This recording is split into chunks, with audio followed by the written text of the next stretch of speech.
Bem-vindo ao programa Hora do Estudo Bíblico, com o doutor e professor Lehmann Strauss.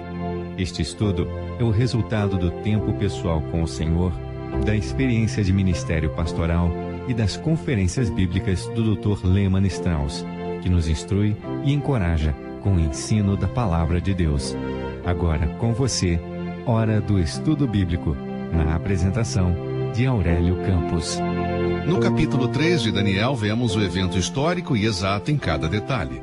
Não há uma linha sequer nessa narrativa que seja mito ou ficção. É tudo pura verdade, pois este relato foi divinamente inspirado por completo. Estou bem ciente do fato de que os críticos atacam este capítulo porque contém o registro de um milagre e, portanto, o abordam da mesma maneira que fazem com todos os milagres, dizendo que, por ser sobrenatural, na realidade, não pode ter acontecido. Mas todo o livro de Daniel é exato e inerrante, assim como todos os outros livros da Palavra de Deus, a Bíblia. Isso inclui todos os milagres registrados nela. As objeções dos homens que não são convertidos são totalmente insatisfatórias, porque estamos lidando com a Palavra de Deus. No capítulo 3, vemos a imagem de ouro que Nabucodonosor mandou fazer. E este é um estudo interessante, instrutivo e informativo. Há uma grande semelhança entre este capítulo e o capítulo 2. A semelhança reside no fato de que ambos os capítulos têm uma imagem ou uma estátua. Creio que existe uma relação entre as duas imagens. Agora surge a pergunta: o que a imagem do capítulo 3 representa?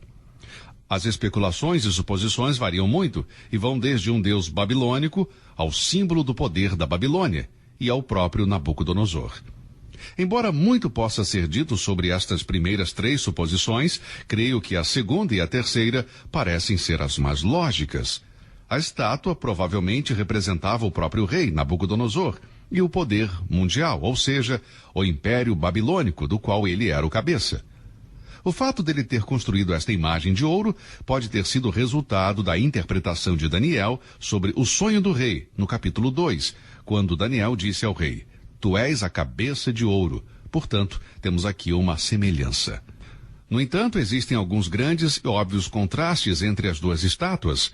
A imagem que Nabucodonosor viu no sonho no capítulo 2 tinha origem divina. A imagem do capítulo 3 foi ideia própria do rei. A primeira, no capítulo 2, referia-se a impérios. Mas, no capítulo 3, se você olhar com cuidado, verá que a segunda estátua era religiosa e foi feita com o objetivo de adoração. A do capítulo 2 tem uma série de metais que apresentam deterioração da cabeça aos pés. Mas a do capítulo 3, que estamos estudando agora, era toda de ouro. É possível que, com exceção dos materiais utilizados na segunda, fosse uma réplica da primeira estátua. Esta imagem que Nabucodonosor fez, e está registrada no capítulo 3, era uma réplica da imagem do sonho no capítulo 2. Esta imagem que Nabucodonosor fez, e está registrada no capítulo 3, era uma réplica da imagem do sonho do capítulo 2. O orgulho do coração de Nabucodonosor o fez construir essa imagem para representá-lo e a seu império, mostrando a verdadeira condição de seu coração, deixando-se deificar e adorar pelos seus súditos. A imagem do sonho no capítulo 2 previu a eventual derrota da Babilônia para dar lugar ao Império Medo-Persa. Assim, vemos que depois de pensar sobre o plano de Deus, Nabucodonosor construiu seu próprio plano. Se a Babilônia pôde dar início à cadeia de impérios gentílicos mundiais, ela poderia muito bem continuar. Por que a estátua não poderia ser toda de ouro? Assim pensava Nabucodonosor. Por que ele se motivou a fazer isso? A razão não é mostrada aqui, mas é dito quando ele a mandou fazer, e a partir daí podemos nos perguntar por que ele o fez. Os estudiosos da Bíblia concordam que se passaram entre 18 e 23 anos entre os acontecimentos registrados nos capítulos 2 e 3, entre a estátua do sonho e a construção da estátua real. Vou estabelecer aqui um número arbitrário de 20 anos. Agora, 20 anos na vida de um homem é muito tempo, o suficiente para mudar de ideia sobre muitas coisas. O rei não tinha se esquecido do resto da revelação do capítulo 2, especialmente a previsão da queda do seu próprio reino. Será que por medo disso ele procurou fortalecer a sua posição? Será que ele começou a duvidar da interpretação profética de Daniel sobre a estátua em seu sonho?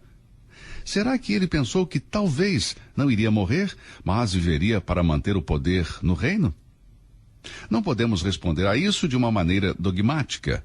Seja o que for que o tenha impulsionado a construir a estátua de ouro, ele agiu exatamente do jeito que alguns cristãos professos se comportam hoje. Nenhum de nós está imune à tentação de se agarrar firmemente ao nosso pequeno reino terrestre. Fazemos isso cegamente, perdendo de vista a brevidade da vida e as coisas transitórias deste mundo. O homem se agarra às suas posses terrenas, cerrando os punhos, imaginando falsamente que poderá possuí-lo para sempre. Não creio que Nabucodonosor construiria essa estátua no início do seu reinado, quando a profecia de Daniel ainda estava fresca em sua mente, nem em 598 a.C., quando ele retornou a Jerusalém para matar novamente, mas sim depois de 587 a.C., quando ele incendiou a cidade de Jerusalém. Depois de completar a sua maior conquista, quando sentiu a força e o poder de seu império, foi fácil esquecer-se da palavra de Deus comunicada através de Daniel. Portanto, foi no momento de saúde, força e prosperidade que ele construiu esta estátua. Um ponto importante a considerar é o fato de que Daniel não é mencionado no capítulo 3. Quero que você grave bem isto, porque vamos voltar a falar disto mais tarde. Nos versículos 2 a 5 do capítulo 3, vemos a dedicação da estátua de Nabucodonosor. Isto foi algo bem elaborado. Todas as nações e tribos que estavam sujeitas à Babilônia deveriam enviar uma delegação para a cerimônia. Na capital havia muitas pessoas de todo o império. Sem dúvida, foi um dos dias mais marcantes da história da Babilônia. A orquestra estava pronta, aguardando o sinal para começar a tocar os instrumentos. Há algo sobre a música que move as emoções dos homens. Existem cristãos que vão à igreja para ouvir um programa de música, mas encontram uma desculpa para sair quando se começa a pregar a palavra de Deus. A música tem uma enorme influência no mundo religioso. É claro que há música boa e que ela é uma parte necessária da adoração, mas grande parte das músicas apenas entretém, e até mesmo os cristãos desfrutam deste entretenimento na casa de adoração a Deus. Tenho pregado em diferentes igrejas e tenho visto algumas coisas estranhas em muitas delas. Enquanto eu lia Daniel capítulo 3, versículos 3 e 4, surgiu uma pergunta na minha mente. Será que o convite oficial para a dedicação da imagem incluía o anúncio de que a cerimônia de dedicação seria de caráter religioso e não político ou patriótico? Não há menção disto nesta passagem. Só depois que todos estavam reunidos é que o plano do rei se fez conhecido. Conhecendo a natureza humana, Nabucodonosor foi muito astuto em não ignorar a parte religiosa do ser humano. O homem é intuitivamente religioso e algo em seu interior deseja ser satisfeito. Este desejo é respondido mais rapidamente quando o objeto de adoração é uma pessoa e, portanto, a imagem de ouro foi projetada para chamar a atenção para o seu líder, a cabeça de ouro, conforme o capítulo 2, versículo 38. Na cerimônia de dedicação, versículos 4 a 7, Nabucodonosor fez algumas exigências rigorosas. Por favor, leia os versículos 4, 5, 6 e 7 para captar o quadro completo. Depois de reunir todas as pessoas, foi que anunciou a verdadeira razão para a dedicação da imagem e foi lido o edito real.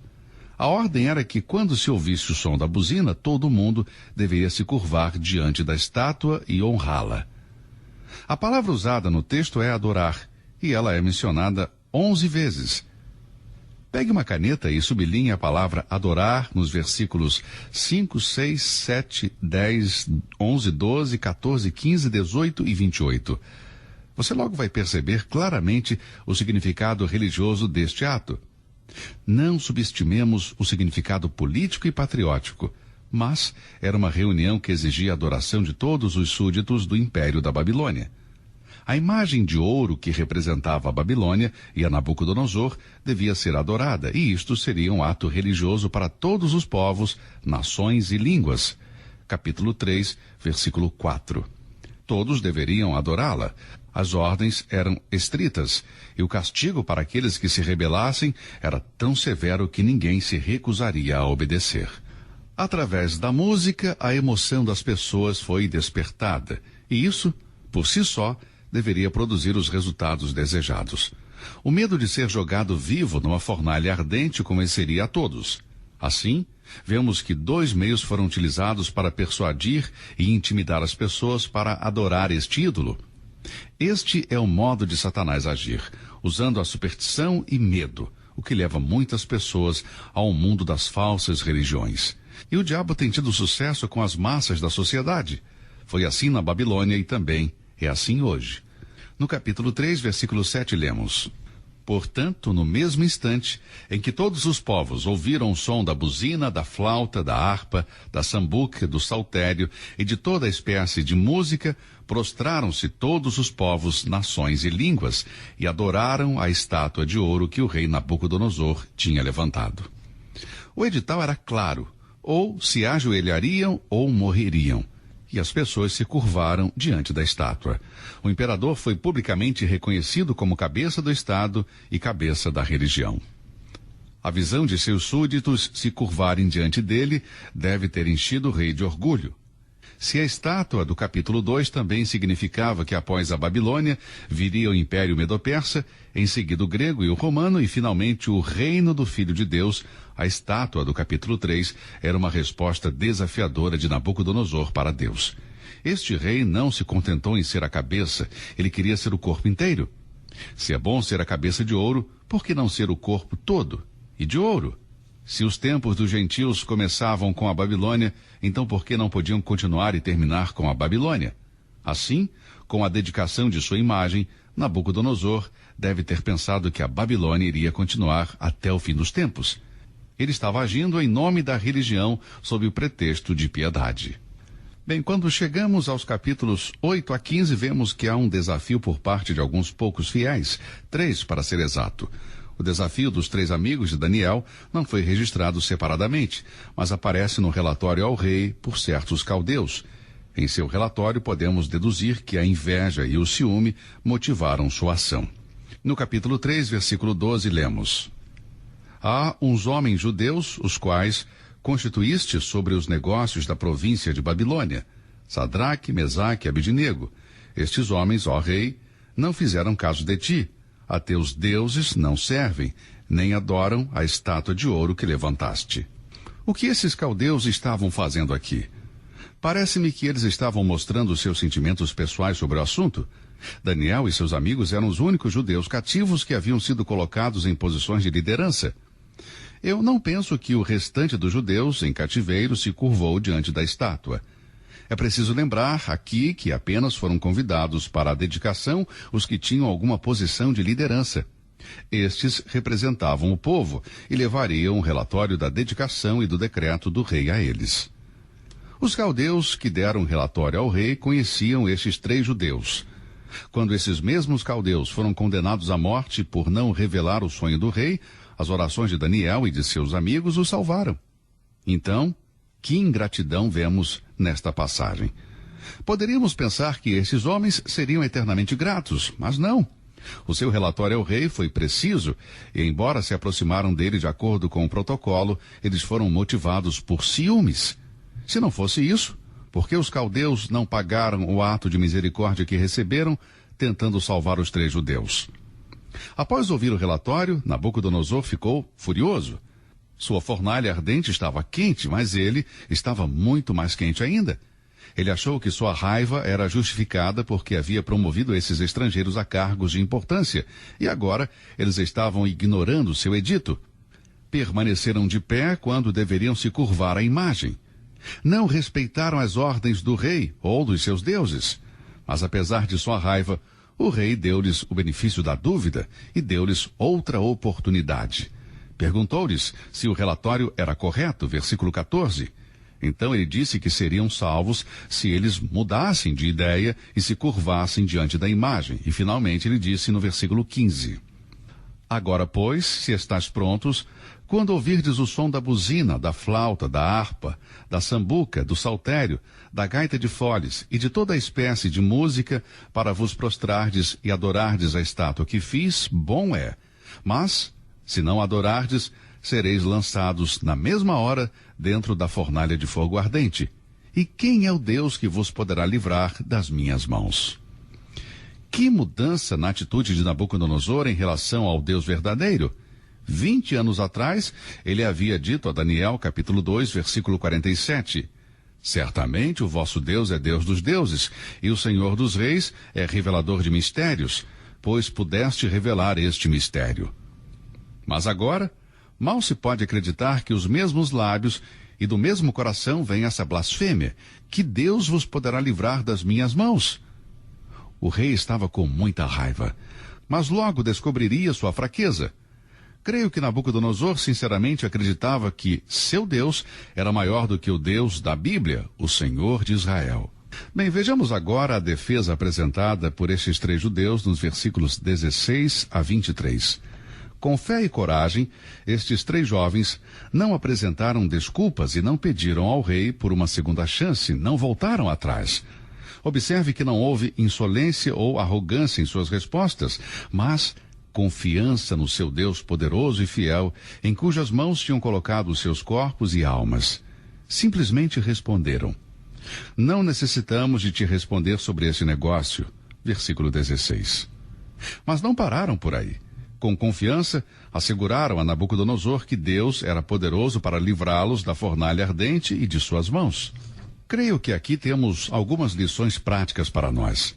Nestes dias de covardia e não querer se comprometer, a coragem espiritual e moral de Sadraque, Mesaque e Abednego são um modelo para o povo de Deus em qualquer parte. Em vez de submeter-nos à religião universal dos nossos pais, devemos estar preparados para pagar com nossas vidas se necessário. Isto é o que esses jovens fizeram. Seu amor e fidelidade a Deus eram muito mais importantes do que as suas próprias vidas. Nabucodonosor poderia matar seus corpos, mas Deus guardaria suas almas. Nem por um momento os 3 amigos duvidaram da onipotência de Deus. Eles estavam na Babilônia, mas se recusaram a fazer o que faziam os babilônios. A palavra do Senhor em Êxodo 20, versículo 4, era clara.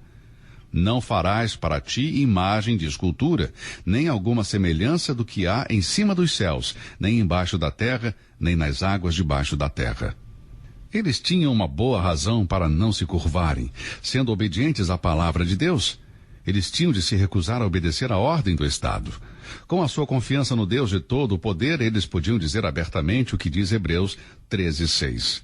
O Senhor é o meu ajudador, e não temerei o que me possa fazer o homem. Como nós precisamos dessa coragem e dessa fé nos dias de hoje. Sem dúvida, Nabucodonosor ficou surpreso quando estes poucos fiéis de Deus se recusaram a se curvar diante da estátua e a adorá-la. Isto levou a cerimônia de dedicação a um fim problemático, é claro, do ponto de vista do rei. Seu caráter descontrolado ardeu em ira, e assim ele deu a ordem para aquecer a fornalha 7 vezes mais que o normal. Mas a fúria do rei apenas mostrou a sua instabilidade emocional. Ele estava determinado a descarregar sua raiva sobre os que ousaram desobedecê-lo. Com seu semblante transformado, o rei ordenou que um grupo de homens poderosos atassem os 3 judeus e os jogassem na fornalha. Agora vamos ver algo da magnitude do milagre. Sem considerar o grande perigo decorrente do intenso calor, os executores morreram instantaneamente. Ao se aproximarem da fornalha, eles morreram. Embora tivessem conseguido obedecer à ordem do rei, eles pereceram. Eu posso imaginar o drama que foi com uma multidão de curiosos e um orgulhoso rei vendo esses homens morrerem. A morte que havia sido planejada para aqueles que haviam sido acusados foi sofrida pelos próprios executores. Isso, é claro, só aumenta a maravilha e o milagre da libertação desses 3 filhos de Deus. No meio de tudo isso, embora o rei pudesse ter ficado perturbado ao ver os seus homens morrerem, sem dúvida ele queria ver os 3 judeus no meio das chamas. Nos versículos 24 a 28, vemos o livramento milagroso que Deus deu. Eu chamo isso de o maior milagre registrado em Daniel até este momento. Os 3 jovens caminhavam tranquilamente no meio das chamas. Eles não estavam mais amarrados, mas nem tampouco estavam queimando. Através da porta da fornalha, o rei podia ver com grande surpresa uma demonstração do poder do Deus único e verdadeiro.